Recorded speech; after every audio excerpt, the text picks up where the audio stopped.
Hello guys, welcome back to my channel web study. Last video में हमने discuss करा था अबाउट आइसोसेलेस ट्रायंगल, जिसमें मैंने आपको बताया था कि बेसिक को यूज़ करके फॉर्मूला कैसे बनता है और मैंने क्वेश्चंस भी कराए थे आपको। इस वीडियो में हम आगे के क्वेश्चन करेंगे और जो मैंने होमवर्क दिया था आप देखना आपने सही करा है या नहीं, राइट। तो नेक्स्ट क्वेश्चन देखते हैं। नेक्स्ट क्वेश्चन 11th है और क्या दिया है उसमें, the ratio of length of each equal sides and the third side of N isosceles triangle is 3/4. If the area of the triangle is this square unit, then the third side will be what? Okay, so ये है आपका answer 11, जहाँ पर आपको दिया है एक isosceles triangle ABC, right. आपको बोला है कि जो इक्वल साइड है उसका रेशियो और इसका यानी कि जो थर्ड साइड है, जो डिफरेंट साइड है, दोनों का रेशियो दिया है 3/4। ठीक है, if this is 3 this will B 4 and this also will be 3, because ये दोनों साइड्स क्या हैं, इक्वल है। ये चीज़ क्लियर है सबको। अब बोला है कि इस ट्राइंगल, इस आइसोसेलेस ट्राइंगल का area of this isosceles triangle will be 18√5 centimetre square या unit square, whatever you can say, unit square, right. तो आपको बताना है कि what will be the third side, this side will be what. तो clear है आपको।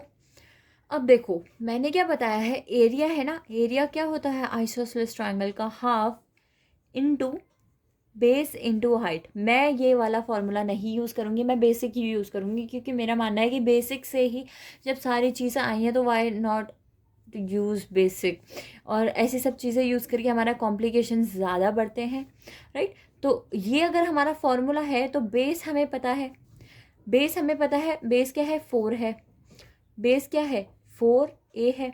Height नहीं पता है हमें, हाइट क्या होगी आइसोसेलेस ट्रायंगल की हाइट, क्या करोगे अब आप, if this whole is 4a this will be what 2a। Clear है, अगर ये पूरा 4a है तो ये आधा एक पार्ट कितना होगा 2a होगा। तो पाइथागोरस थ्योरम यूज़ करके आप निकाल सकते हो कि ये क्या होगा, क्या होगा, ओरली करो भाई। ये क्या है आपका 3 है, 3 का square 9a² minus 4a² √5a, ठीक है, √5 और a, तो ये आएगा आपका √5a and this whole thing is equals to 18√5। तो √5 से √5 कैंसिल आउट हो जाएगा, 2 से 4 होगा 2 और इससे ये हो जाएगा 9। दैट मीन्स a² a है तो a² की वैल्यू आ गई आपकी 9, तो a की वैल्यू क्या होगी 3। ये चीज़ आपको पता चल गई, ये चीज़ पता चल गया तो यूज़ यहाँ कर लो।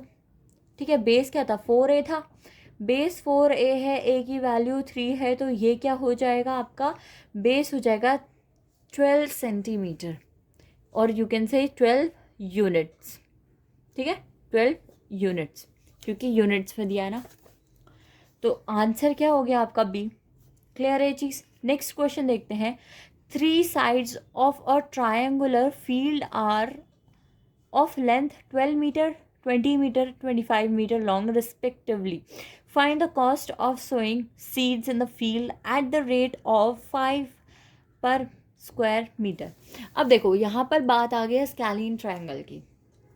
ठीक है, वैसे तो कुछ और बात है, वो मैं आपको बाद में बताऊंगी, बट बिफोर दैट एक बार हम फिर भी स्कैलीन ट्रायंगल डिस्कस कर लेते हैं कि स्कैलीन ट्रायंगल क्या होता है, उसका जो एरिया बना है वो क्यों बना है उस तरह से।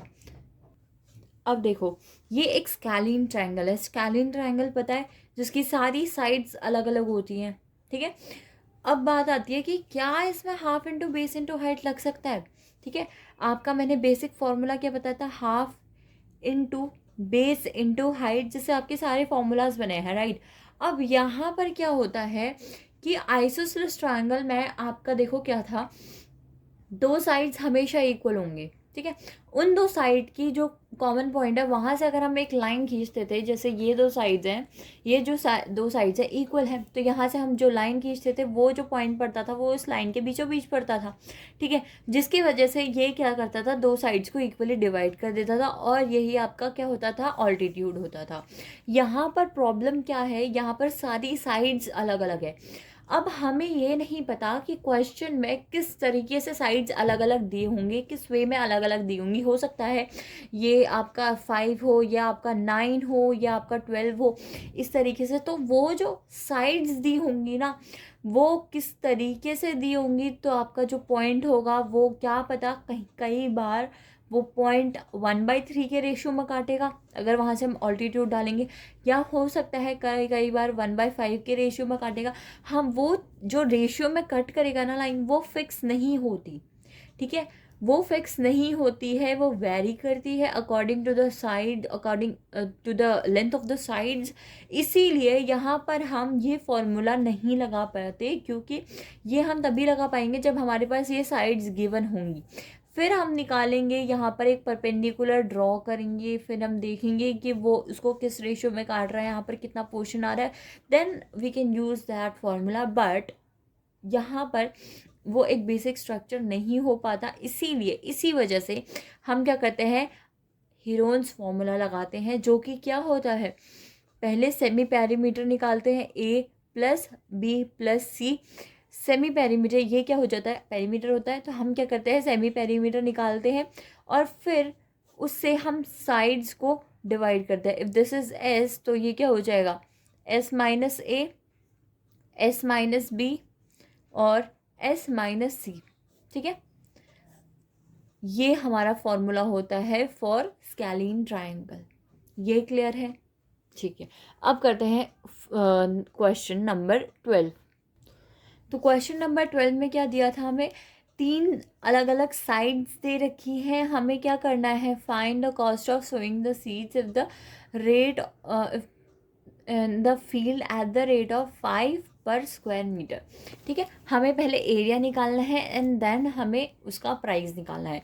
तो अगर आप यहाँ पर देखो कई बार आप बच्चे क्या सोचते हैं कि ये जो साइज है ना वो एक स्केलीन ट्रायंगल की है, उनको हिडन ट्रुथ नहीं पता। अब कैसे, देखो साइज क्या दिया, 15 मीटर, नेक्स्ट क्या है आपका 20 मीटर एंड 25 मीटर, ठीक है। यहाँ पर मैं आपको एक चीज़ बताती हूँ, नेक्स्ट क्लास में ना मैं आपको राइट एंगल ट्रायंगल के सारे ट्रायोज दूंगी, जिसको यूज़ करके आप इजीली बता देंगे कि वो एक राइट एंगल ट्रायंगल है या नहीं। तो अभी जो एक बेसिक मैंने बताया था वो क्या बताया था, 3, 4, 5, ठीक है। ये क्या होती है, राइट एंगल ट्रायंगल की साइड्स होती हैं, क्या होती है, 3, 4, 5, ठीक है। अब ये अगर राइट एंगल ट्रायंगल की साइड्स हैं, ये क्या बेसिक है, ठीक है। अब आप चाहे उसको 2 से इंटू करो, चाहे आप उसको 3 से इंटू करो, 4 से इंटू करो, 5 से इंटू करो, 6 से इंटू करो, किसी से भी इंटू करो, जो फाइनल रिजल्ट होगा वो भी एक राइट एंगल ट्रायंगल होगा। 2 से इंटू करने का क्या मतलब है उसको, कि पहले वो राइट एंगल ट्रायंगल इतना था, 2 से इंटू करके यानी कि डबल हो गया है, इतना बड़ा होगा। 3 से इंटू करके 3 गुना हो गया है, 4 से इंटू करके 4 गुना हो गया है। ये आप जो इंटू कर रहे हो उसका मतलब वो एक राइट एंगल ट्रायंगल ही रह रहा है, बट उसका एरिया जो है ना वो 2 गुना, 3 गुना, 4 गुना बढ़ रहा है, ठीक है वो एक right angle triangle he, but area उसका उतना टाइम्स बढ़ते जा रहा है। एट द एंड उसका मतलब ये होता है। तो अगर 3, 4, 5 एक बेसिक स्ट्रक्चर है, अगर मैं उसको 5 से इंटू कर दूँ, ठीक है, अगर मैं उसको 5 से इंटू कर दूँ, दैट मीन्स वो राइट एंगल ट्रायंगल 5 गुना बढ़ गया है। तो उसकी साइड्स की लेंथ क्या होंगी, 3 इंटू 5 15, 4 इंटू 5 20 एंड 5 इंटू 5 25। अब उसकी साइड्स, भाई ऑब्वियस सी बात है, अगर कोई भी ट्रायंगल अगर बढ़ रहा है, 5 गुना बढ़ रहा है, 6 गुना बढ़ रहा है, तो उसकी साइड्स भी तो उतनी गुनी बढ़ेंगी। तो अब जो राइट एंगल ट्रायंगल है उसकी साइड्स ये हो गई है, पहले क्या थी 3, 4, 5, बट जस्ट बिकॉज वो 5 टाइम्स हो गया है अपने साइज का और उसका एरिया 5 टाइम्स बढ़ गया है, that is the only reason कि उसकी लेंथ भी बढ़ गई है। क्या कोई ट्रायंगल बिना अपनी लेंथ बढ़ाए अपनी एरिया बढ़ा सकता है, नो। ठीक है, तो उसका रीज़न ये है। अब अगर आप यहाँ पर करके देख लो कि 15 square plus 20 square equals to 25 का स्क्वायर, ये चीज़ सेम रहेगी। ठीक है, अब वही चीज़ आप देखो यहाँ पर क्या है, 15 20 25, यानी कि एक स्केलिन ट्राइंगल नहीं है, ये एक राइट एंगल ट्राइंगल है। बट स्केलिन ट्राइंगल का भी अगर आप फॉर्मूला यहाँ पर लगाओगे तो गलत नहीं होगा, बिकॉज वो क्या करता है, सेमी हीरोन्स फार्मूला के थ्रू वो अपनी क्या करता है, एरिया फाइंड आउट करता है। तो कोई भी आप कहीं पर भी लगाओगे तो वो फॉर्मूलेज गलत नहीं होंगे, बिकॉज एट द एंड उनका मेन मोटिव क्या है, एरिया फाइंड आउट करना है और सिंप्लीफाइड वे में फाइंड आउट करना है। ठीक है, इसीलिए आप अगर यहाँ पर स्केलिन ट्राइंगल का फॉर्मूला लगाओगे तो भी गलत नहीं होगा। बट अगर जो स्टूडेंट है वो पहचान लेगा कि भाई ये क्या है, 3 × 5 है, ये क्या है 3 × 4 है, सॉरी ये क्या है 3 × 3 है और 3 × 4 है और ये 3 × 5 है, तो ये एक कांस्टेंट नंबर से तीनों मल्टीप्लाई हुआ और बचा क्या है 3 4 5, that means this is a right angle triangle. But just because ये यहाँ पर 3 से इंटू हुआ है, 3 गुना हुए हैं, that is the only reason ये है इनकी क्या है, अच्छा 3 से नहीं हुआ है, 1 मिनट सॉरी, 5 से इंटू है, 5 3 5 4 और 5 5, तो ये एक कांस्टेंट नंबर 5 से इंटू हुए हैं, इसी वजह से इनकी लेंथ क्या हो गई है, 5 गुना हो गई है अपनी नॉर्मल लेंथ की। ठीक है, तो ये था रीज़न समझाने का। अब ये क्या है, एक स्केलिन ट्राइंगल नहीं है, ये एक राइट एंगल ट्राइंगल है जिसकी हाइपोटेन्यूज 25 है, बेस 20 है और परपेंडिकुलर क्या है 15 है। तो यहाँ आप डायरेक्टली फटाफट से half into base into height का फॉर्मूला लगा के एरिया निकाल सकते हो और एरिया होगा 150 मीटर स्क्वायर। ठीक है, अगर ये एरिया है तो 1 मीटर का रेट क्या है 5 है, राइट, 1 मीटर का 5 है, तो 150 का क्या होगा 750। तो यहाँ पर देख लिया आपने, करेक्ट आंसर क्या है 750 रुपीज़। अब अगर आप यही क्वेश्चन अगर आप हीरोन फार्मूला से करते हैं तो वो लेंदी हो जाता, यहाँ पर आपका आंसर जो है इतने में आ गया है। हीरोन फार्मूला से करते हैं तो पहले ऐड करके इसको हाफ करो, ठीक है, फिर √s, s माइनस है या s minus b, s minus c लगाओ, फिर निकलेगा आंसर और फिर आप क्या करोगे इंटू 5 करोगे। ठीक है, that will be a lengthy process और उसका कोई डिसएडवांटेज नहीं है। नेक्स्ट क्वेश्चन है, if the sides of an equilateral triangle is increased by 60 percentage, then by what percentage will the area increase? अगर एक इक्विलेटरल ट्राइंगल है उसकी साइड 60% से बढ़ रही है तो कितने परसेंट से उसका एरिया बढ़ेगा? देखो वैसे तो ये क्वेश्चन करने के बहुत सारे तरीके हैं, बहुत सारी शॉर्ट टेक्निक भी दे रखी है, इस बुक में भी दे रखी है। तो आपको जो मेथड ज़्यादा इजी लग रहा हो वही फॉलो करो। मैं आपको वो मेथड बता रही हूँ जो मैं यूजुअली हर क्वेश्चन में फॉलो करती हूँ, बिकॉज ऐसा नहीं है कि यही एक 2D, अब ये हम जो चैप्टर कर रहे हैं वो एक 2D फिगर्स का है। ठीक है, यहाँ पर हम सारी 2D फिगर्स के एरिया पैरामीटर के बारे में डिस्कस कर रहे हैं। बट यूजुअली क्या होता है कि आगे हम 3D फिगर्स के बारे में भी पढ़ेंगे तो वहाँ पर भी इस टाइप के क्वेश्चंस बहुत पूछे जाते हैं कि जिसमें अगर साइड इतना टाइम इंक्रीज़ हुआ है तो उसके एरिया में कितना टाइम इंक्रीमेंट आएगा, तो वो सब चीज़ें भी पूछी जाती है। तो मैं हर एक फिगर का एक अलग अलग फॉर्मूला बना दिया जाता है। ठीक है, तो मैं जिस तरीके से करती हूँ, अब इतने सारे फॉर्मूलाज अगर आप एक बिगनर हैं तो याद करना बहुत डिफ़िकल्ट होता है। ठीक है, आप समझ नहीं पाओगे कि ये बना कैसे। तो हम क्या करते हैं, अगर आप एक चीज़ को बार बार एक ही तरीके से करने लग जाओ, ठीक है, एट द एंड आपको पता चल जाता है कि भाई मैं इतना क्यों करूँ, मैं डायरेक्टली इतना लिख लेता हूँ। तो वही क्या होता है, शॉर्ट टेक्निक होती है, मैंने आपको ऑलरेडी वो प्रूफ करके बता दिया है। तो जब आप बेसिक तरीके से बार बार करोगे तो आपको एट द एंड पता चल जाएगा, जिससे आप क्या करते हो कि अगर आप 5 × 5 करते हो या 5 × समथिंग करते हो या 5 × 15 ही कर देते हो, तो पहले तो आप करते होगे 5 × 5, फिर 5 × 15 × 1। ठीक है, एट द एंड आपको एक चीज़ समझ आ गई होगी, अगर आप 15 × 10 फिर +15 × 5 करो तो ये भी आपका यही होता है। तो आपको एक आंसर को निकालने के आपको बहुत सारे तरीके पता चल जाते हैं जब आप करते जाते हो। ठीक है, तो इसीलिए मैं आपको एक और तरीका बताती हूँ। वैसे यही बेसिक है, यही यूज़ करके बाकी फॉर्मूले बनते हैं। तो बट आप एक बार देख लो, आपको जो अच्छा लगे आप वही करना, राइट। तो अगर आंसर 13 बोलो तो इसमें क्या बताया है कि there is a equilateral triangle, ठीक है। सारी साइड्स क्या है, इक्वल है। हमने साइड्स मान ली a, this is a triangle A B सी।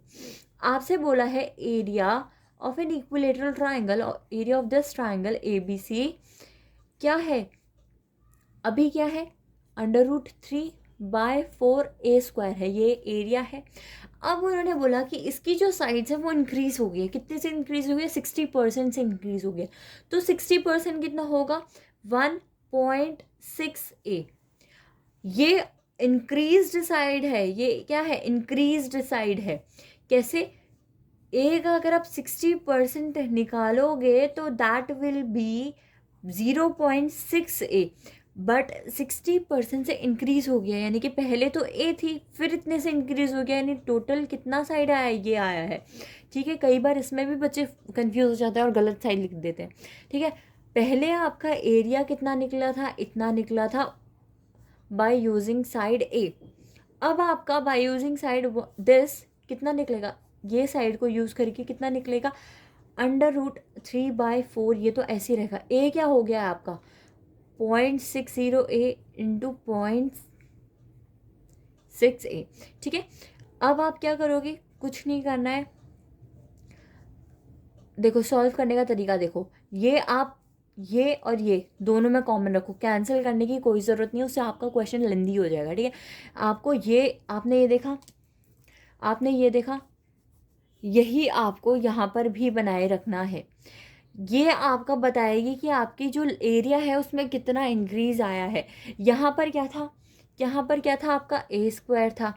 अब आपका कितना हो गया है, अब आपका कितना हो गया है, पहले आपका यहाँ पर A² था, अब आपका कितना हो गया है, 256।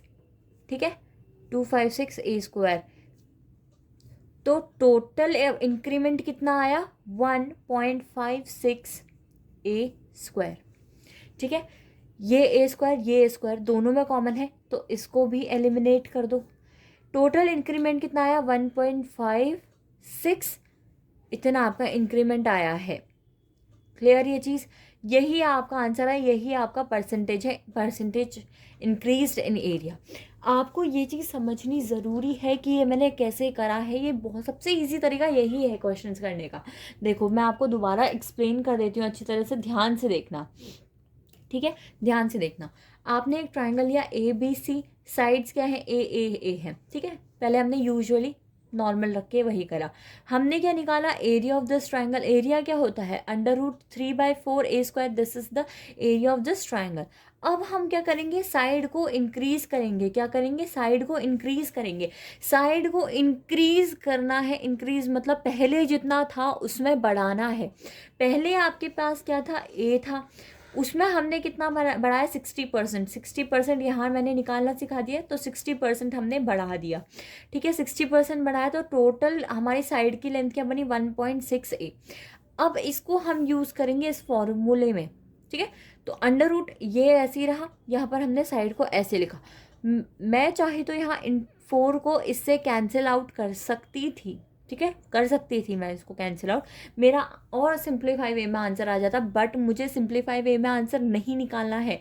मुझे निकालना है इन दोनों का डिफरेंस। डिफरेंस निकालने के लिए इसको इससे माइनस कर दूँ। ठीक है, इसको इससे माइनस कर देती हूँ मैं।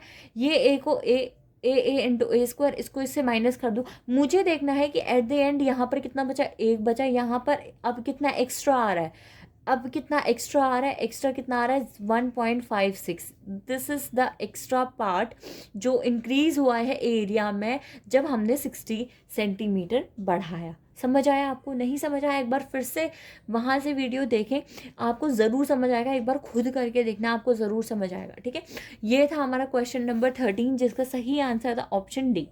ठीक है, तो आज के लिए इतना ही करते हैं। एक बार दोबारा से इस वीडियो को देखो ताकि आपको जो मैंने न्यू चीज़ सिखाई है वो इजीली समझ आ जाए। ठीक है, अगर आपको एक बार में नहीं समझ आता आप दोबारा से वीडियो देखो। ठीक है, Thank you so much guys for watching this video. For more such videos, please do like, share and subscribe my channel.